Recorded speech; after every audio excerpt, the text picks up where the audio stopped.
什么情况？娜姐，牛，害死我娘！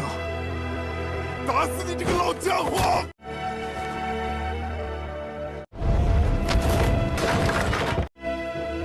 我会再上云岚宗挑战，对萧家的侮辱，一模一样的全部还给你们。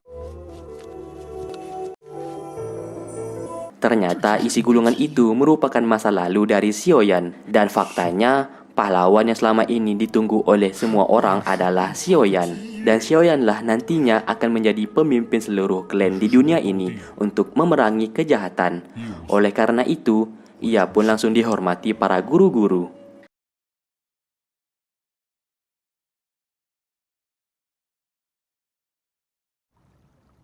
Di saat itu, Xiaoyan mengatakan kalau dirinya adalah pahlawan yang selama ini ditunggu oleh kelima klan untuk menyelamatkan dunia dari penjahat, terutama klan Aula Jiwa.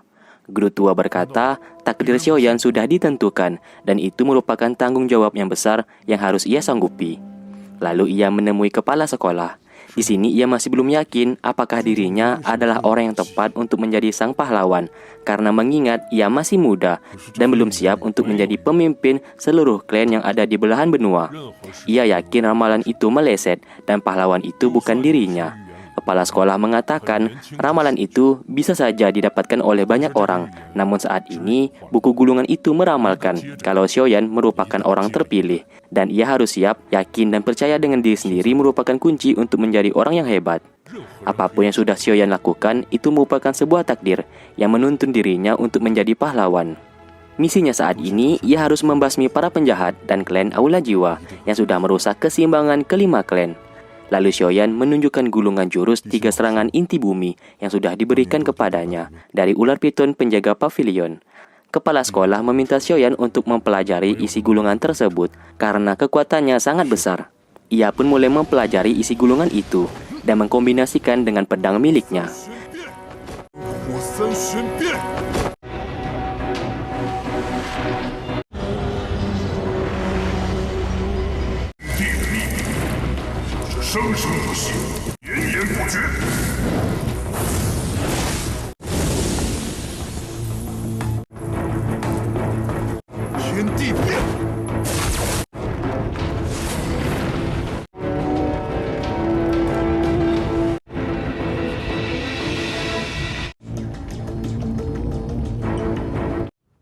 Di lain sisi, Yun terkejut melihat Yaran yang saat ini sudah berhasil menyatu dengan ular tersebut. Kalau kalian masih ingat, ular itu merupakan milik Yusan yang telah ia curi. Dan kini kekuatan dari klan Aula Jiwa sudah melekat di tubuhnya. Dan ia berniat menggunakan kekuatan itu untuk mengalahkan Xiaoyan. Kepribadiannya pun seketika berubah seperti orang jahat karena jiwanya saat ini sudah termakan oleh ular tersebut. Sesampainya mereka di rumah, mereka berdua terkejut melihat klan Xiao sekarang hancur berantakan. Bahkan di sana tidak ada orang sama sekali. Anggur yang biasa dipinum oleh sang ayah juga tidak habis, yang menandakan kalau ayahnya saat ini sudah diculik oleh seseorang. Xiaoer mengatakan mungkin saja sang ayah diculik oleh klan Aula Jiwa. Namun Xiaoyan tahu kalau klan Aula Jiwa tidak akan melakukan hal yang serendah itu.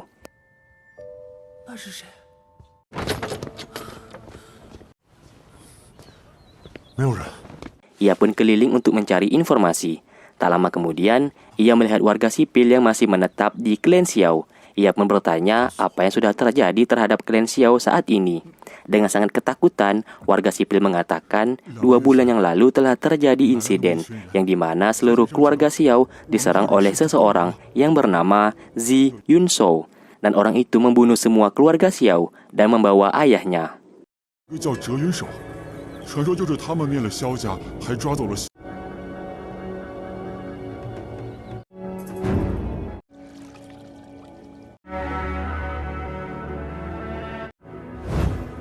Di saat malam, guru tua mengatakan kalau Zi Yunshou itu merupakan salah satu dari ke-13 prajurit terkuat dari klan Awan Berkabut milik Yusan. Mendengarkan hal tersebut, ia semakin dendam kepada kakek Sugiono tersebut karena sudah menghancurkan klan Xiao.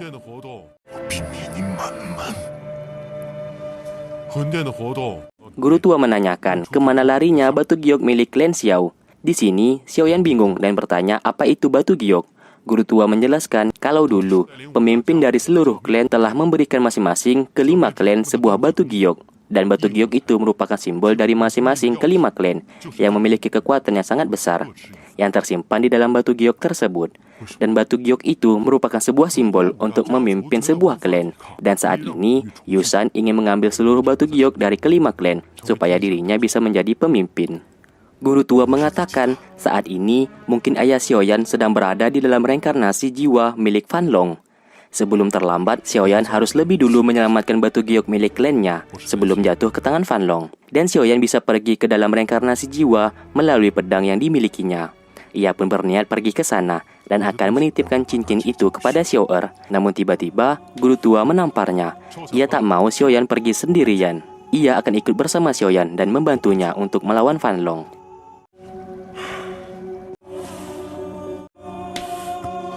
臭小子，翅膀硬了是抱歉想丢下我，我跟你去。师长，你帮我护法。 Akhirnya ia pun mulai bersiap masuk ke dalam pedang tersebut. Di sini ia meminta kepada Xiaoer apabila dalam waktu 1 jam ia tidak kembali dan tubuhnya sudah berubah wujud, ia mau Xiaoer langsung membunuhnya. Xiaoer yang belum sempat menjawab langsung ditinggal oleh Xiaoyan yang sudah berada di dalam pedang tersebut.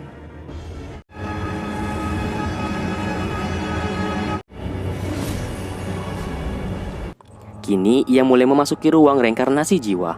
Di sana terdapat banyak sekali jiwa-jiwa yang sudah dirantai oleh Fan Long. Kalau kalian masih ingat, Xiaoyan sudah pernah masuk ke sana dan ia melihat ibunya yang tergantung di rantai tersebut. Akhirnya ia melihat sang ayah yang sudah tak berdaya. Ia mencoba melepaskan rantai itu, namun usahanya sia-sia.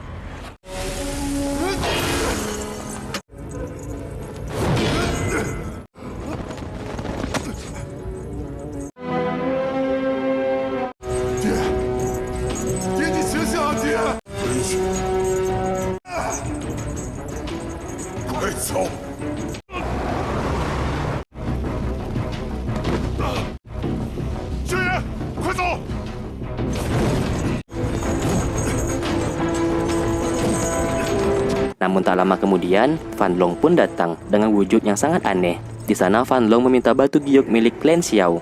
Namun di sini Xiaoyan menolak memberikan batu giok tersebut.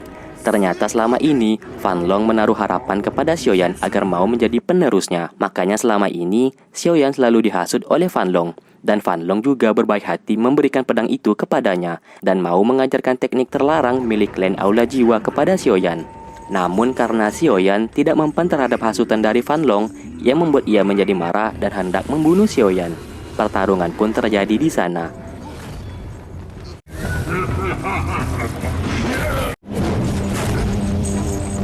Reinkarnasi jiwa, yang dimana kekuatannya bertambah besar. Sesaat Xiaoyan menggunakan kekuatan dari ketiga api yang sudah ia gabungkan dan membentuk sebuah api yang bernama bunga api teratai. Guru tua sangat bangga melihat kegigihan Xiaoyan yang berhasil menyatukan ketiga api tersebut, yang dimana hal itu sangatlah tidak mungkin.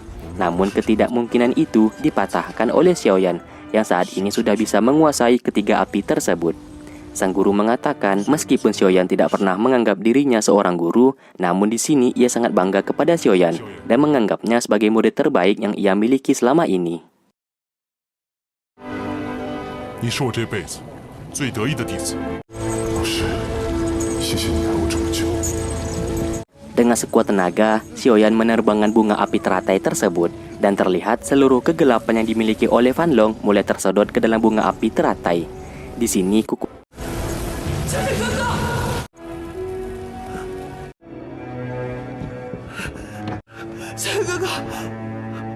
mengingat perintah dari sang kakak, Xiaoer pun hendak membunuhnya. Namun karena ia tak tega, ia justru memberikan tenaga dalam buat Xiaoyan agar kini bantuan tenaga dalam Xiaoer sudah masuk ke tubuhnya. Ia pun hingga ia terlempar dan keluar dari ruang reinkarnasi jiwa. Akhirnya ia telah sadar kembali dan sang guru tersenyum melihat Xiaoyan sudah berhasil menghancurkan ruang reinkarnasi jiwa milik Fan Long. Singkat cerita, Xiaoyan menceritakan semuanya tentang dirinya yang sudah ditakdirkan untuk menjadi pahlawan dan menyelamatkan kelima klan yang saat ini sedang goyah karena perbuatan Fan Long dan klan Awan Berkabut milik Yusan.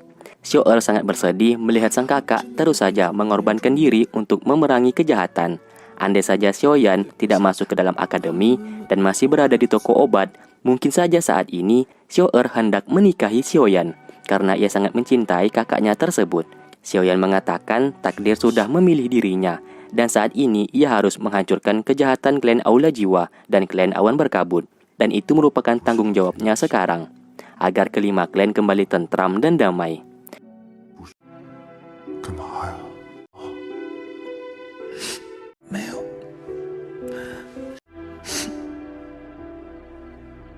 Singkat cerita, ia kembali ke tempat ia bertemu dengan leluhur klan Xiao. Di sana ia tak sengaja melihat papan nama yang sudah tercantum namanya sebagai penerus klan Xiao. Namun tiba-tiba ia tak sengaja langsung membuatkan wadah untuk batu giok tersebut supaya tidak hancur.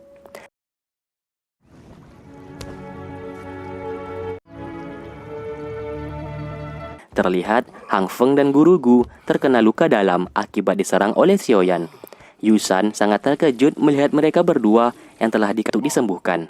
Yaran pun mendengarkan percakapan itu. Dengan cepat, Yusan langsung menutup pintu.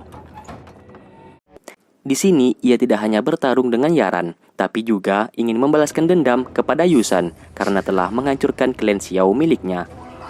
Ternyata Yusan tahu kalau Yaran telah mencuri ular miliknya. Ia pun tidak marah dan malah menyuruh Yaran untuk menggunakan kekuatan ular itu untuk melawan Xiaoyan. Di sini mereka belum tahu kalau Xiaoyan juga memiliki kekuatan dari klan Aula Jiwa. Yusan juga tahu kalau Yaran berniat ingin membunuhnya. Namun di sini ia justru akan memberikan tahta kepemimpinan klan Awan Berkabut kepada Yaran karena ia mengatakan ia sudah cukup tua untuk memimpin klan tersebut.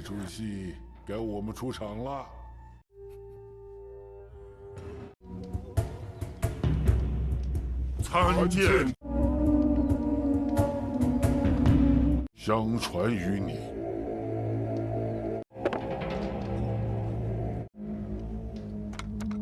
Singkatnya, penyerahan tahta pun dilakukan. Dan sekarang, Yaran memimpin dua klan sekaligus, yaitu klan Nalan dan klan Awan Berkabut. Tak lama kemudian, Xiaoyan datang ke sana untuk menempati bertarung dengan Yaran.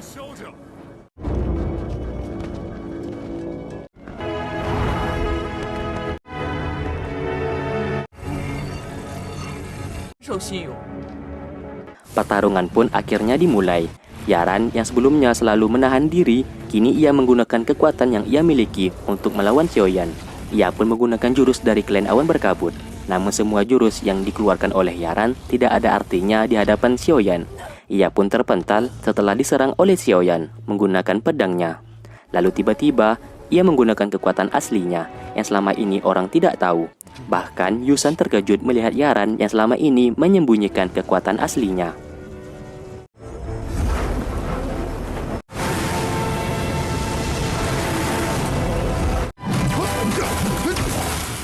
Hang Feng dan Guru Gu juga ikut terkejut. Saat sedang bertarung, Yaran menggunakan pedang bermata dua milik Yusan. Dengan sombong ia mengatakan kalau inilah akhir dari hidup Xiaoyan. Namun tetap saja, kekuatan Yaran belum mampu mengalahkan 8 ekstrim. Namun ia sengaja melesetkan serangannya dan tidak mengenai Yaran.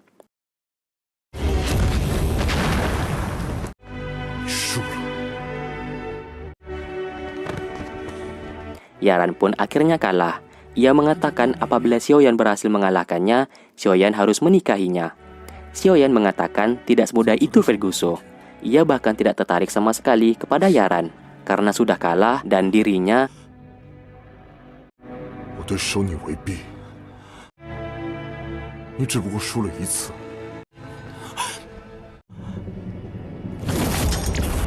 Lalu Yaran dibawa pergi oleh sang ayah dan diobati oleh Guru Gu. Sekarang saatnya ia membalaskan dendam kepada kakek Sugiono di sana. Pantas mati karena sudah menjadi pengkhianat dan klan Xiao pantas dihancurkan karena dianggap tidak berguna. Xiaoyan mengatakan kalau ibunya difitnah oleh seseorang dan orang itu juga sudah membunuh seseorang yang sangat berharga baginya. Yang dimaksud oleh Xiaoyan di sini adalah guru tua dan pembunuhnya itu adalah Hang Feng. Terlihat Hang Feng langsung menyerangnya, namun semua itu percuma karena perbedaan kekuatan yang terlampau jauh di antara mereka berdua yang membuat Hang Feng kalah telak.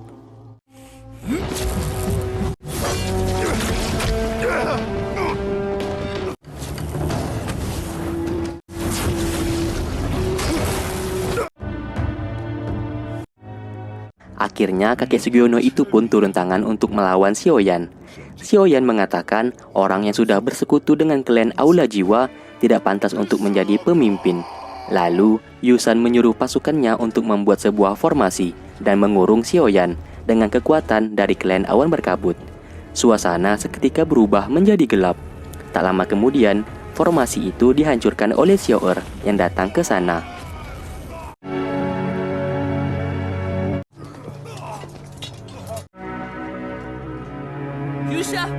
Ia berkata tak akan membiarkan Yusan membunuh kakaknya. Sebagai ibu naga klan Gu, ia akan membalaskan dendam klan Xiao kepada Yusan, karena bagaimanapun juga ia telah dibesarkan oleh klan Xiao.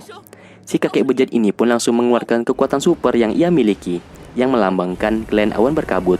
Tanpa diduga, Mabosi dan klan ular datang ke sana, dan Ratu Medusa juga datang untuk membantu Xiaoyan. Terlihat Medusa berhasil menghancurkan serangan kakek itu.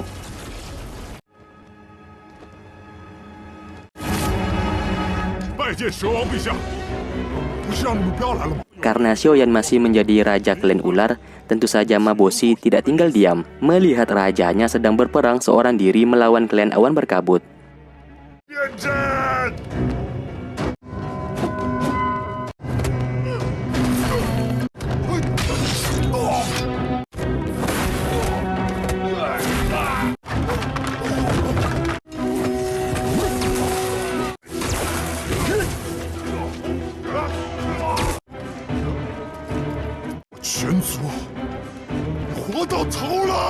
Lagi-lagi, Yusan mengungkit orang tua Xiaoyan yang membuat Xiaoyan menjadi marah. Ia pun mengeluarkan jurus dari ular piton yang sudah ia pelajari dan berhasil memporak-porandakan pertahanan si Yusan.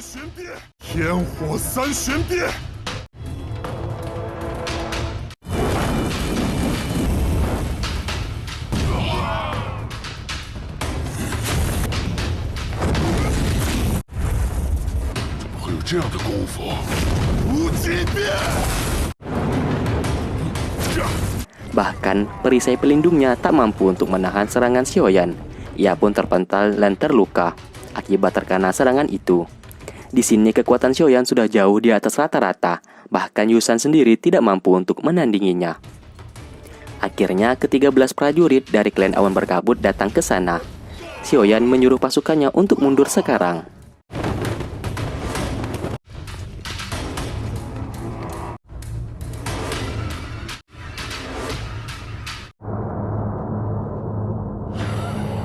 Yusan sesaat menjadi kegirangan karena mendapatkan bala bantuan. Ia pun memerintahkan untuk menyerang dan membunuh Xiaoyan. Di sini Xiaoyan mengetahui yang mana orang yang bernama Zi Yuzhou. Ia pun dendam kepadanya karena sudah menghancurkan klan Xiao dan menculik ayahnya. Ke-13 prajurit itu pun menggabungkan kekuatan, sedangkan Xiaoyan menggabungkan ketiga apinya dan membuat sebuah api teratai.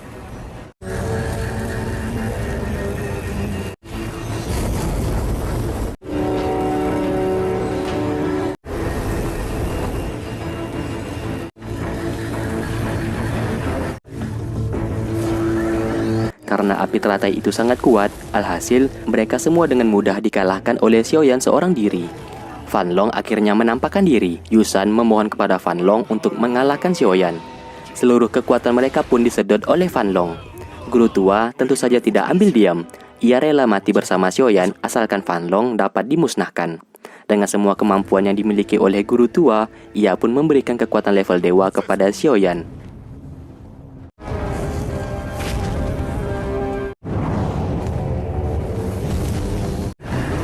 Kini bunga api teratai itu terlihat semakin membesar karena berkat bantuan dari guru tua. Di sini Xiaoyan mengerahkan semua kemampuannya dan resiko yang akan didapati oleh Xiaoyan, ia akan meninggal. Namun ia tidak memperdulikan itu semua. Tidak hanya itu, ia juga menggabungkannya dengan kekuatan gerakan 3000 guntur milik ular piton.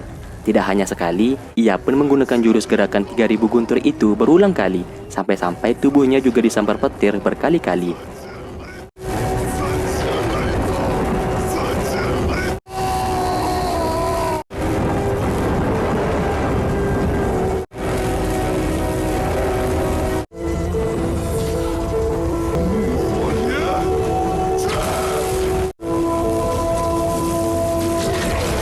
Dan Akhirnya Fan Long berhasil ia musnahkan bersama dengan Yusan dan ke-13 prajurit di sana. Kini ia sudah sekarat karena menggunakan seluruh kekuatannya. Dari kejauhan, Yi Xian datang ke sana. Ia pun berniat membawa Xiaoyan pergi untuk diselamatkan. Yaran menyampaikan pesan maaf kepada Xiaoyan. Kini ia sudah sadar tentang apa yang sudah ia lakukan selama ini.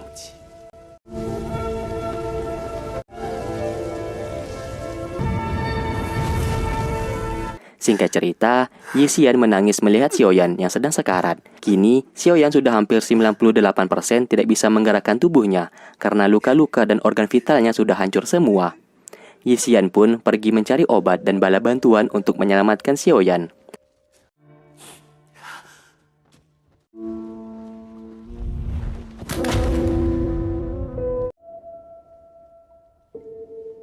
Tak lama kemudian, Hang Feng datang ke sana dan mengambil cincin tersebut. Ia tahu kalau guru tua yang ia cari selama ini berada di dalam cincin itu. Xiaoyan hanya bisa menangis melihat cincinnya diambil oleh Hang Feng. Lalu Hang Feng akhirnya bertemu dengan orang yang ia cari selama ini. Ia pun meminta maaf karena sudah mengkhianati sang guru. Ia mengaku bersalah karena sudah membunuhnya. Lalu ia mengatakan saat ini Xiaoyan sudah tidak berguna. Ia mau kekuatan yang berada di tubuh Xiaoyan ditransfer kepadanya. Ia juga menginginkan api biru yang waktu dulu guru tua sudah menjanjikan untuk diberikan kepadanya. Tentu saja guru tua tidak mau melakukan itu.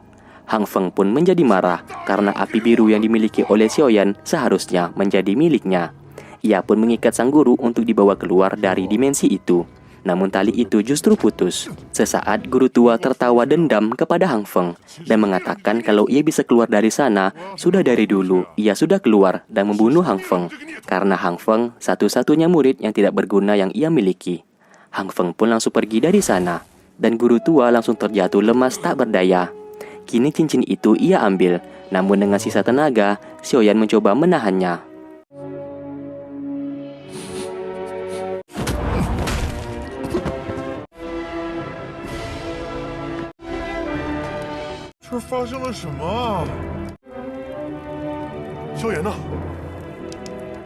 Singkat cerita, Xiaoer menangis melihat sang kakak sudah dalam keadaan sekarat. Ia juga tidak dapat menyembuhkan Xiaoyan dengan kekuatannya. Di sini Xiaoer mencoba jujur kalau selama ini ia sejak kecil berada di klan Xiao sebenarnya sedang menjalankan suatu misi dari leluhurnya. Sambil menangis, ia mengucapkan maaf kepada Xiaoyan karena di lubuk hatinya ia sebenarnya tidak ingin membohongi Xiaoyan. Namun demi leluhur dari klan Gu miliknya, ia pun terpaksa membohongi sang kakak. Terlihat ia mengambil batu giok milik klan Xiao sambil berkata kalau ada kehidupan lagi setelah ini, ia berharap bisa mencintai Xiaoyan dengan tulus. Di sini Xiaoer telah berkhianat kepada Xiaoyan. Ia pun membawa batu giok milik klan Xiao dan mengatakan ia akan membalaskan dendam Xiaoyan. Setelah itu ia pun pergi meninggalkan sang kakak yang sudah mau meninggal. Dan pada akhirnya Xiaoyan pun meninggal.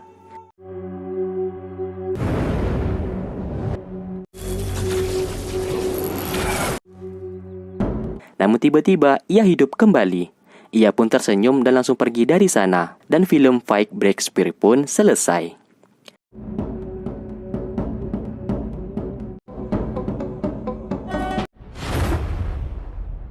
Oke, cerita sedikit.